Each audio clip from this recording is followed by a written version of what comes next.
चलिए बच्चों, तो आज का हमारा टॉपिक रहेगा सूक्ष्म बीजाणु जनन, माइक्रोस्पोरोजेनेसिस।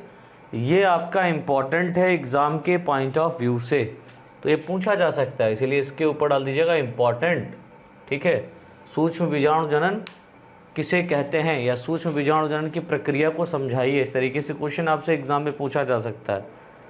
तो इसमें पहले नंबर तो आप ये समझिए कि यहाँ पर माइक्रो और स्पोरोजेनेसिस कहने का मतलब क्या है। देखो, यहाँ पर माइक्रो का टर्म जो यहाँ पर लिया गया है वो सूक्ष्म से लिया गया है। ठीक है, माइक्रो मतलब माइन्यूट, हम ये कह सकते हैं। ठीक है, स्पोरो, जो स्पोरो है इसका मतलब यहाँ पर लिया गया है स्पोर से। स्पोरो का मतलब लिया गया है स्पोर से। और जिनेसिस, जो जिनेसिस का टर्म यहाँ पर लिया गया है, ये लिया गया है जनरेशन से। जनरेशन, दैट मीन्स हम ये कह सकते हैं माइक्रो स्पोर्स का जनरेशन। ऐसा प्रोसेस, ऐसी प्रक्रिया या सूक्ष्म बीजाणु जनन एक ऐसी प्रक्रिया होती है जिसमें माइक्रो स्पोर्स का क्या होता है, जनरेशन होता है या जर्मिनेशन होता है या बनते हैं। ठीक है, माइक्रोस्पोर्स क्या होते हैं, बनते हैं। ऐसी प्रक्रिया को हम लोग क्या कहते हैं, सूक्ष्म बीजाणु जनन, दैट मीन्स माइक्रोस्पोरोजेनेसिस कहते हैं। ठीक है, तो लिख लीजिए एंथर के अंदर, एंथर ANTHER, एंथर के अंदर पॉलन ग्रेन का बनना, एंथर के अंदर पॉलन ग्रेन का बनना सूक्ष्म बीजाणु जनन, दैट मीन्स माइक्रोस्पोरोजेनेसिस, माइक्रोस्पोरोजेनेसिस कहलाता है, सूक्ष्म बीजाणु जनन कहलाता है। यह क्रिया पॉलन शेक, यह क्रिया pollen shake, that means pollen shake को हम लोग यहाँ पर माइक्रोस्पोरेंजियम के भी नाम से जानते हैं। पॉलन शेक या microsporangium, MICROSPORANGIUM, microsporangium, pollen shake या माइक्रोस्पोरेंजियम के अंदर होती है, के अंदर होती है।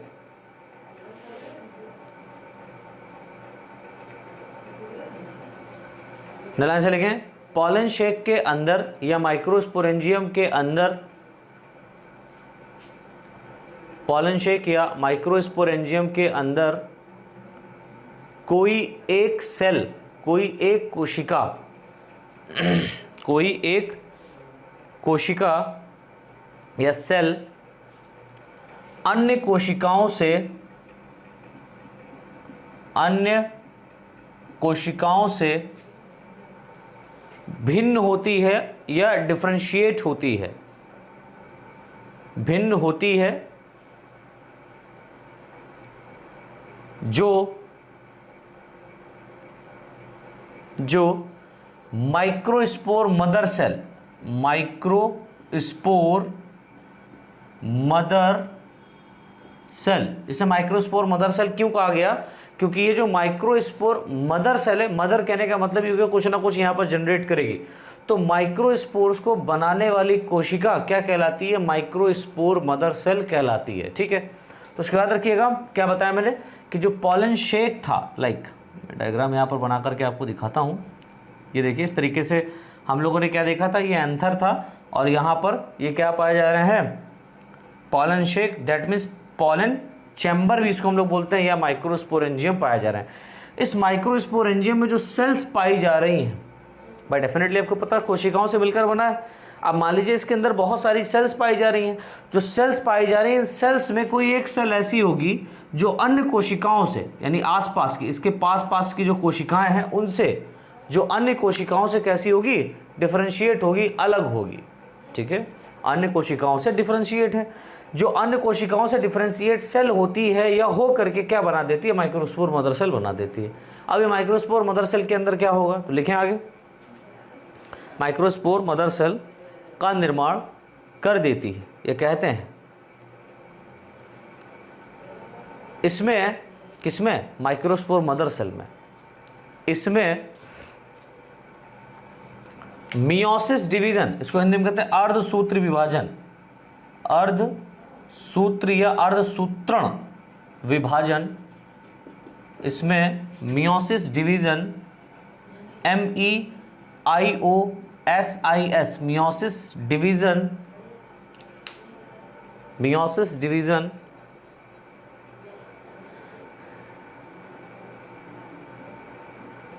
होने के बाद,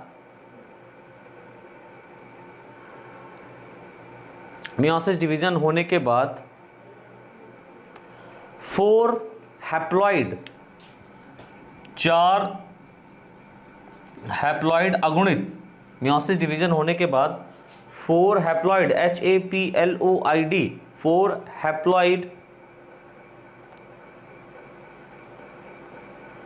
microspore, 4 haploid microspore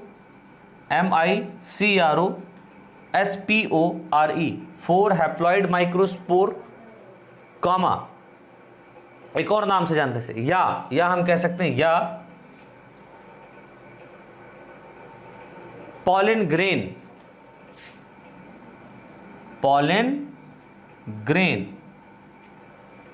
4 haploid microspore बोले तो सूक्ष्म बीजाणु, या पॉलन ग्रेन बोले तो पराग कण हिंदी में। तो माइक्रोस्पोर को हिंदी में कहते हैं सूक्ष्म बीजाणु, लिख लीजिएगा सूक्ष्म बीजाणु। और अगर हम लोग पॉलन ग्रेन की बात करें तो पॉलन ग्रेन को हम लोग बोलते हैं क्या? पराग कण। ये पराग के छोटे छोटे ग्रेन्स, कण हैं, माइन्यूट। क्यों है कण? क्योंकि यही तो भैया, यही पॉलन ग्रेन जो होते हैं, परागकण होते हैं, पॉलिनेशन कराते हैं। मतलब एक फ्लावर से दूसरे फ्लावर तक यही एयर के थ्रू, वाटर के थ्रू, एंट के थ्रू, बर्ड्स के थ्रू, स्नैक के थ्रू जा सकता है, ठीक है, या बटरफ्लाई के थ्रू जाता है। जैसे क्या होता है कि एक फ्लावर से दूसरे फ्लावर की फीमेल, हम ये कह सकते हैं स्टिग्मा पर जब ये पॉलन ग्रेन पहुंचते हैं तो वहाँ पर ये रिप्रोडक्शन के प्रोसेस को फर्दर आगे क्या करते हैं, फर्दर उसकी क्रिया को संपन्न कराते हैं, ठीक है। तो क्या लिखा? 4 हैप्लॉइड माइक्रोस्पोर या पॉलन ग्रेन्स बन जाते हैं। नए लाइन से लिखे हैं, एंथर के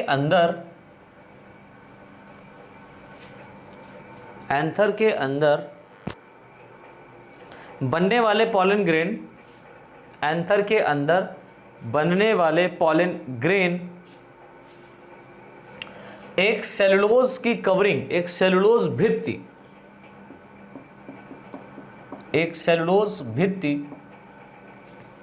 की कवरिंग द्वारा घिरे रहते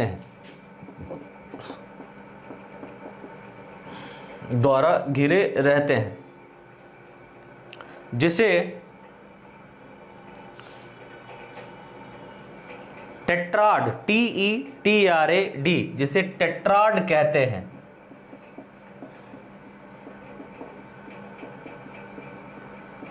जिसे टेट्राड कहते हैं, जो कि सेलुलोज, जिसे टेट्राड कहते हैं, जो कि सेलुलोज की लेयर कुछ समय बाद नष्ट हो जाती है, जो कि सेलुलोज की लेयर कुछ समय बाद नष्ट हो जाती है, तथा पॉलन ग्रेन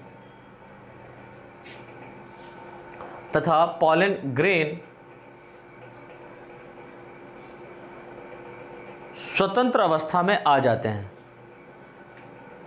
पॉलन ग्रेन स्वतंत्र अवस्था में आ जाते हैं, फ्री हो जाते हैं, ठीक। अभी जो पॉलन ग्रेन है इसकी संरचना कैसी है, ये भी क्वेश्चन आता है आपके एग्जाम में। तो हेडिंग डाल दो, परागकण की संरचना, स्ट्रक्चर ऑफ पॉलन ग्रेन, या परागकण को हम लोग क्या बोल सकते हैं? सूक्ष्म बीजाणु, microspores. Structure of pollen grain, या हम कह सकते हैं स्ट्रक्चर ऑफ माइक्रोस्पोर्स। तो कहीं ऐसा ना हो कि एग्जाम में माइक्रोस्पोर आ जाए और पॉलन ग्रेन आप पढ़ के जाओ और आपको सर ये तो आपने पढ़ाया नहीं।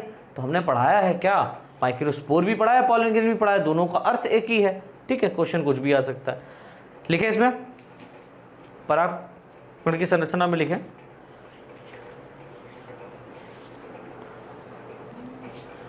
परागकण की संरचना में लिखें पॉलन ग्रेन एक कोशिकीय यूनिसेलुलर, पॉलन ग्रेन एक कोशिकीय दैट मीन्स यूनिसेलुलर, कॉमा एक केंद्रकीय यूनिन्यूक्लिएटेड, एक केंद्रकीय यूनिन्यूक्लिएटेड, पॉलन ग्रेन एक कोशिकीय एक केंद्रकीय यूनिन्यूक्लिएटेड, इंग्लिश भी लिखते चलें साथ साथ, कॉमा अगुणित हैप्लॉइड, भूलोगे तो नहीं, हैप्लॉइड संरचना वाले होते हैं। Pollen grains unicellular uninucleated haploid structure वाले होते हैं, जो कि प्लांट का पौधों का फर्स्ट मेल गैमीट,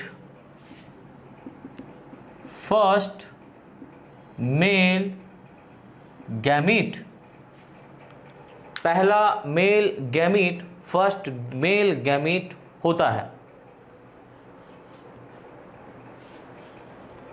जो कि पौधों का फर्स्ट मेल गैमीट होता है।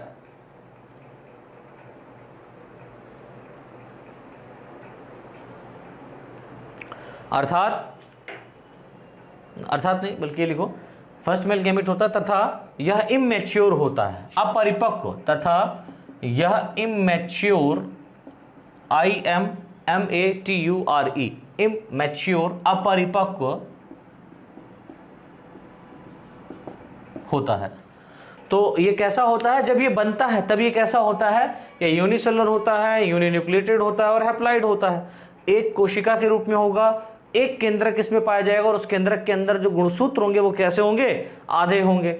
इसका कहने का अर्थ ये है। और ये क्या, ये फर्स्ट मेल गैमीट है, प्रथम प्लांट का पहला मेल गैमीट है, और ये कैसा होता है, इमैच्योर होता है। धीरे धीरे इसके अंदर मैच्योरेशन आता है, परिपक्वन आता है। कैसे आता है आगे देखते हैं। तो लिखो नई लाइन से, पॉलन ग्रेन के चारों ओर एक द्विस्तरीय झिल्ली, बाइलेयर्ड मेम्ब्रेन या कवरिंग, बाइलेयर्ड कवरिंग या मेम्ब्रेन, द्विस्तरीय झिल्ली, बाइलेयर्ड कवरिंग या मेम्ब्रेन पाई जाती है, जो कि बाहर की ओर, आउटसाइड, जो कि बाहर की ओर एक्साइन, EXINE, जो कि बाहर की ओर एक्साइन, EXINE, एक्साइन, तथा अंदर की ओर इनर साइड, तथा अंदर की ओर इंटाइन, INTINE, तथा अंदर की ओर इंटाइन, एक्साइन एंड इंटाइन के रूप में होती है। बाइलेयर्ड कवरिंग होती है जो बाहर की ओर एक्साइन तथा अंदर की ओर इंटाइन के रूप में होती है, फॉर्म में पाई जाती है। राइट, नई लाइन से लिखें, एक्साइन मेम्ब्रेन या एक्साइन लेयर, यानी सबसे बाहर की ओर जो मेम्ब्रेन पाई जा रही है उसकी बात करें, एक्साइन लेयर हार्ड, मोटी, थिक हम कह सकते हैं। एक्साइन लेयर मोटी दैट मीन्स थिक होती है, जो कि पॉलन ग्रेन्स को, जो कि पॉलन ग्रेन कहने का मतलब परागकण को, जो कि पॉलन ग्रेन को बाह्य रूप से सुरक्षा प्रदान करती है, पॉलन ग्रेन्स को बाह्य रूप से सुरक्षा प्रदान करती है।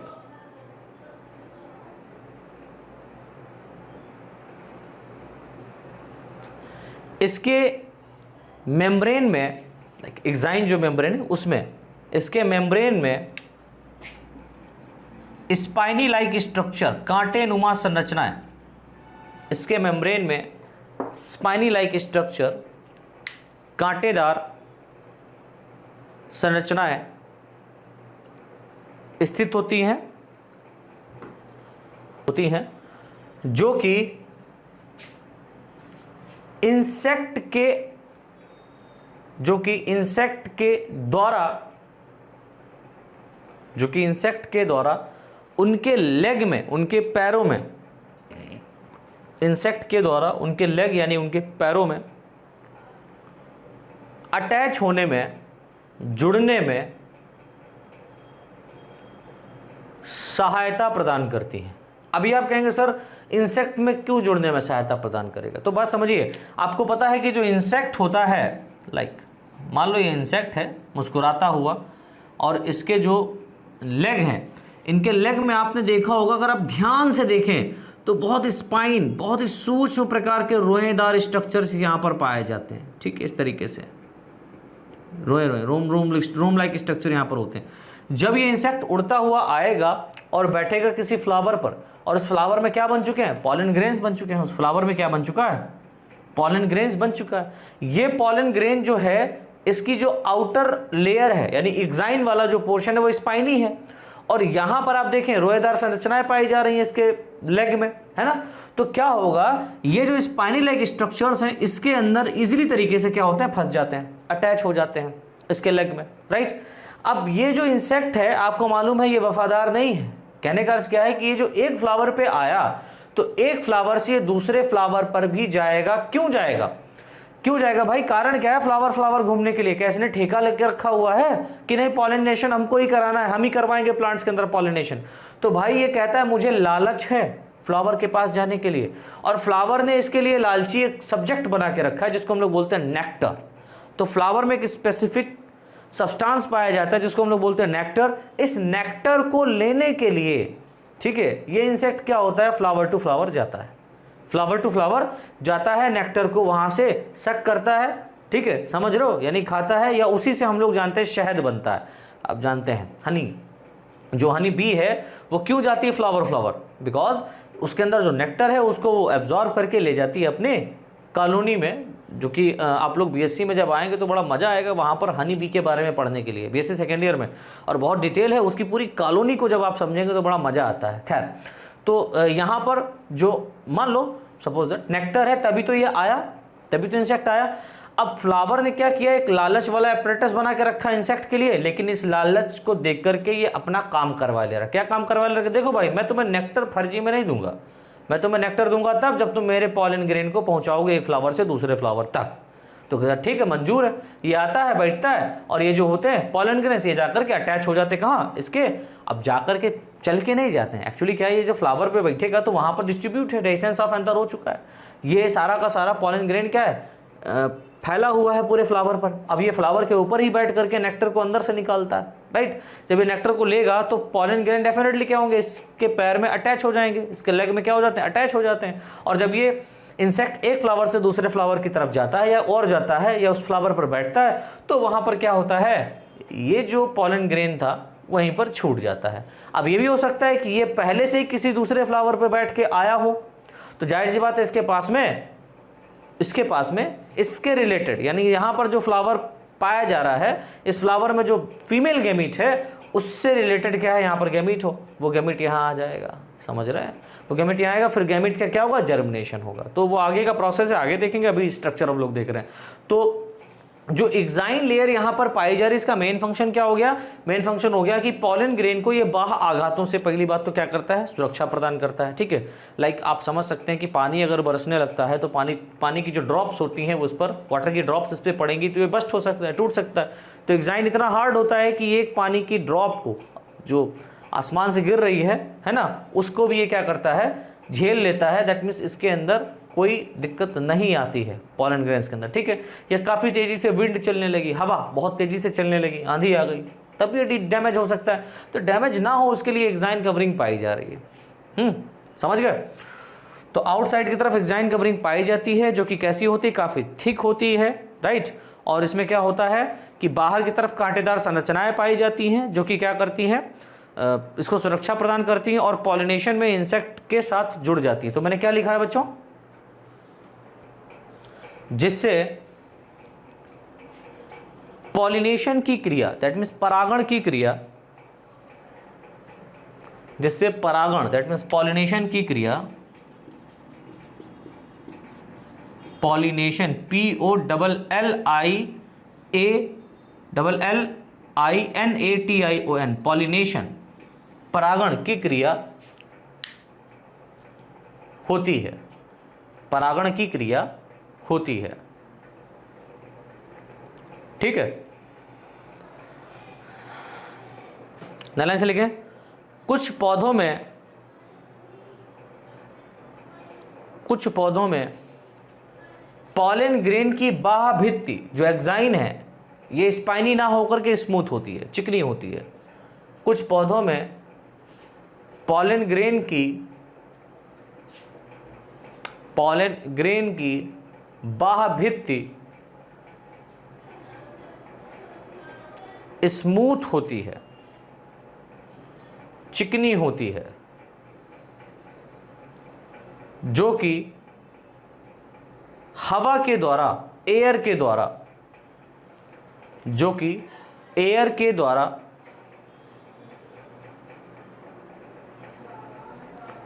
द्वारा परागण में, पॉलिनेशन में सहायक होती है। अब जाहिर सी बात है, इसका जो एक्साइन है वो स्मूथ अगर हो जाएगा, चिकना हो जाएगा, तो ये कहीं पर अटैच होगा नहीं। जब ये अटैच नहीं होगा तो इजीली तरीके से क्या होगा कि जो एयर चल रही है, सामान्य एयर चल रही है, उसके थ्रू क्या होगा, ये स्प्रेड हो सकता है, जा सकता है एक फ्लावर से दूसरे फ्लावर पर। ठीक है, तो एयर के थ्रू भी क्या होता है बेटा, पॉलिनेशन होता है। नई लाइन से लिखें, एक्साइन में यानी कि जो यहां पर हार्ड कवरिंग है,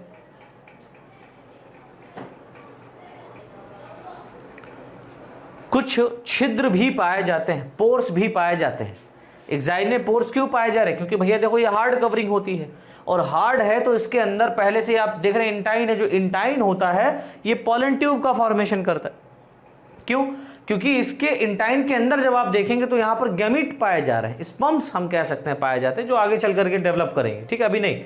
जो यहाँ पर न्यूक्लियस पाए जा रहे हैं, ये क्या होता है, न्यूक्लियस एक्चुअल में गैमीट होते हैं, और ये गैमीट पॉलन ग्रेन के अंदर पाए जा रहे हैं। ठीक है, अब ये पॉलन ग्रेन से जब डेवलप होंगे तो डेवलप होने के बाद में कहाँ जाएंगे बेटा, ये जाएंगे स्टिग्मा से होते हुए ओव्यूल में, फीमेल गैमेट में, हम ये कह सकते हैं। ठीक है, तो फीमेल वाला जो पार्ट है जिसको हम लोग गाइनोशियम कह रहे हैं, तो गाइनोशियम में ये डेवलप करेगा जाकर के, जब इसका पॉलिनेशन हो जाएगा। जब अभी हम लोग इसका देखेंगे कि stages in development of male gametophyte, जो मेल गैमेटोफाइट है इसमें क्या क्या स्टेजेस पाई जाती है इसके डेवलपमेंट में। ठीक है, तब हम लोग वहां पर समझेंगे। तो अभी क्या हमको देखना है कि एक्साइन में कुछ पोर्स भी पाए जाते हैं, कुछ छिद्र भी पाए जाते हैं, जिन्हें जर्म पोर, जिन्हें क्या कहते हैं, जिन्हें जर्म पोर। जर्म पोर क्यों कहा गया, क्योंकि इसी के अंदर से पॉलन ट्यूब क्या होगी, जर्मिनेट होगी, इसीलिए इसको जर्म पोर कह रहे हैं, इन्हें जर्म पोर कहते हैं। आगे लिखें, एक्साइन के ठीक नीचे कौन है, इंटाइन है। एक्साइन के ठीक नीचे इंटाइन लेयर, एक्साइन के ठीक नीचे इंटाइन लेयर पाई जाती है। इंटाइन लेयर पाई जाती है जो कि पैक्टोसेलुलोज, इंपॉर्टेंट है, जो कि PECTO पैक्टोसेलुलोज, जो कि पैक्टोसेलुलोज की बनी होती है, जो कि पैक्टोसेलुलोज की बनी होती है, जो कि पैक्टोसेलुलोज की बनी होती है। लाइन से लिखे, पॉलन ग्रेन के अंदर, पॉलन ग्रेन के अंदर एक जनरेटिव न्यूक्लियस, GENERATIVE, एक जनरेटिव न्यूक्लियस केंद्रक, जनरेटिव, GENERATIVE, जनरेटिव न्यूक्लियस, एक जनरेटिव न्यूक्लियस पाया जाता है जो कि निषेचन, बोले तो फर्टिलाइजेशन, जो कि निषेचन फर्टिलाइजेशन में सहायक होता है, जो कि निषेचन दैट मीन्स फर्टिलाइजेशन में क्या होता है बेटा, सहायक होता है। आगे लिखें, तथा एक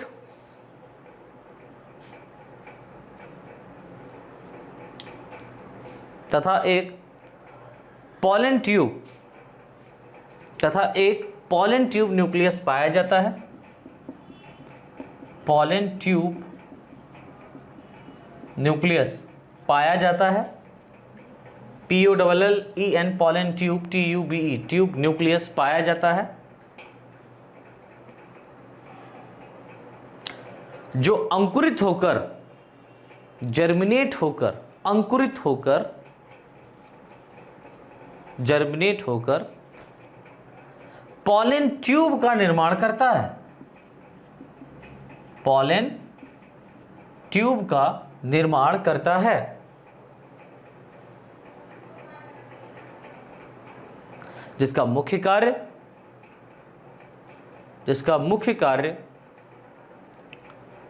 निषेचन की क्रिया, फर्टिलाइजेशन की क्रिया, इसका मुख्य कार्य निषेचन की क्रिया में सहायता करना होता है, इसका मुख्य कार्य निषेचन की क्रिया में सहायता करना होता है। तो जो पॉलन ग्रेन है इसका स्ट्रक्चर हम लोग समझ लेते हैं। तो हमने बताया कि देखो पॉलन ग्रेन में दो लेयर पाई जाती है, बाहर की ओर एक्साइन पाई जाती है, अंदर की ओर इंटाइन पाई जाती है। जो एक्साइन होती है वो स्पाइनी हो सकती है या स्मूथ हो सकती है, लाइक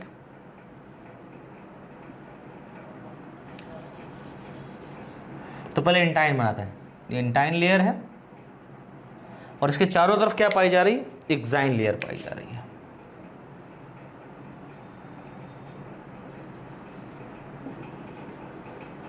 और इस एक्साइन लेयर में खास बात है क्या कि इनमें पोर पाया जा रहा है, छिद्र, लाइक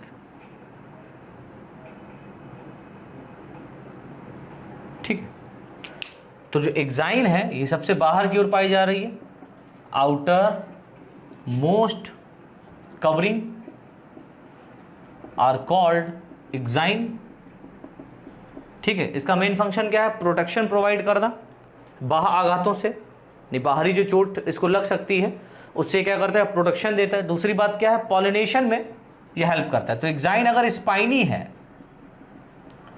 तो ये इंसेक्ट पॉलिनेशन कराएगा, तो ये इंसेक्ट के थ्रू पॉलिनेट होगा, या अदरवाइज जो ऑर्गेनिज्म है उनके थ्रू पॉलिनेट होगा। और अगर स्मूथ है तो ये किससे पॉलिनेट होगा, एयर के थ्रू, हवा के द्वारा, विंड के थ्रू क्या होता है, पॉलिनेशन होता है। अब आप देखिए यहां पर जो एक्साइन पोर्शन होता है इसके अंदर बहुत सारा पोर लाइक स्ट्रक्चर पाया जा रहा है, छिद्रनुमा संरचना पाई जा रही है। ये छिद्र जो है इसको हम लोग बोलते हैं जर्म पोर। जर्म पोर नाम क्यों दिया गया, क्योंकि देखिए भाई जब ये लॉन्च होगा, कौन, पॉलन ग्रेन किसी दूसरे फ्लावर के स्टिग्मा पर, तो वहां पर लॉन्च होने के बाद में जो इसका इनर लेयर है जिसको हम लोग इंटाइन कह रहे हैं, ये इंटाइन क्या करेगी, जर्मिनेट करना शुरू करती है और जर्मिनेट करके पॉलन ट्यूब का फॉर्मेशन करती है, राइट। तो पॉलन ट्यूब जो है वो कहां से निकलेगा, इस जर्म पोर के बाहर निकलेगा, जर्म पोर से क्या होता है, बाहर निकलता है।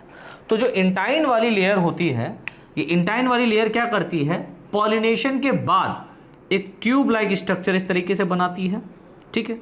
एक ट्यूब लाइक स्ट्रक्चर जर्मिनेट करती है जो जर्म पोर से बाहर की ओर निकलती है, और स्पोर को हम लोग बोलते हैं पॉलन ट्यूब।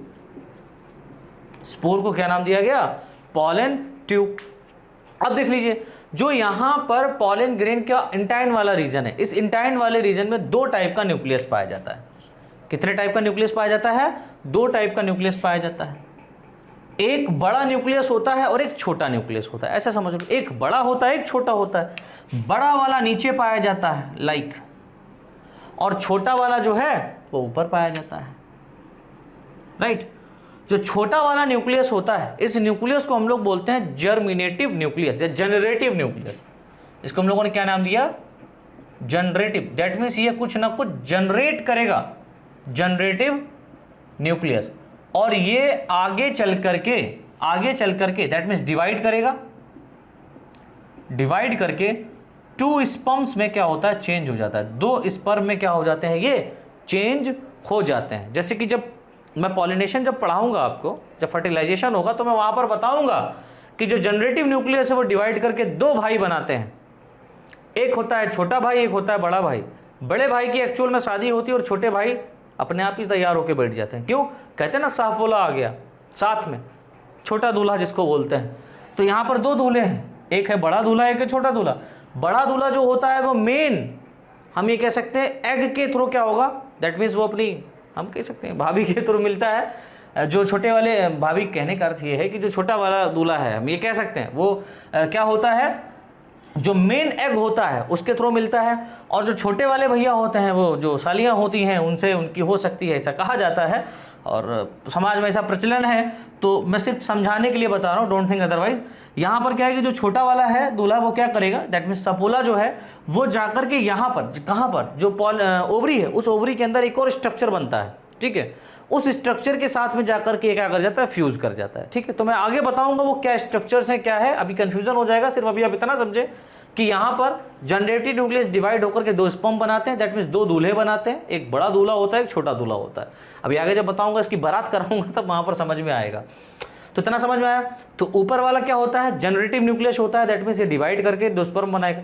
और नीचे वाला जो न्यूक्लियस होता है ये काफी बड़ा होता है, जिसको हम लोग ट्यूब न्यूक्लियस के नाम से जानते हैं। इसको हम लोग क्या बोलते हैं? Tube nucleus. ये ट्यूब न्यूक्लियस क्या करेगा? ये ट्यूब न्यूक्लियस बनाएगा पॉलन ट्यूब। ये ट्यूब न्यूक्लियस क्या करेगा? ट्यूब न्यूक्लियस बनाएगा पॉलन ट्यूब। और पॉलन ट्यूब के अंदर जैसे ही ये यहाँ पर डिवाइड होता है, ये न्यूक्लियस जो होता है कूद के सबसे पहले अपने आप आता है और डायरेक्शन देता है कि इस ट्यूब को कहाँ जाना है। तो ट्यूब को जाना है ओवरी तक। तो स्टिग्मा से होकर के स्टाइल, फिर ओवरी, इस ओवरी तक के पाथवे तक क्या करेगा? ये इसका साथ नहीं छोड़ता। और जैसे ही ओवरी में ये पहुंच जाता है, ठीक, इंटर कर जाता है ओव्यूल के अंदर, ये इंटर कर जाता है ओवरी में। ओव्यूल जो पाया जा रहा है उसमें जब इंटर कर जाता है तब ये डीजनरेट हो जाता है। और इसके पीछे दो क्या पाए जा रहे हैं? गैमीट्स पाए जा रहे हैं। वो इसके पीछे पीछे रहते हैं, एक बड़ा वाला दूल्हा और एक छोटा वाला दूल्हा कह सकते हैं, ठीक है। तो अभी तो फिलहाल आपको क्या बनाना है? अभी तो आप फिलहाल इस स्ट्रक्चर को बना लीजिए, ठीक है। इस तरीके से ये क्या हो गया? हमारा पॉलन ग्रेन का स्ट्रक्चर हो गया। अब इसका मैचुरेशन होगा। अब मैचुरेशन जो है वो कैसे होगा, वो हम लोग इसका आगे देखेंगे।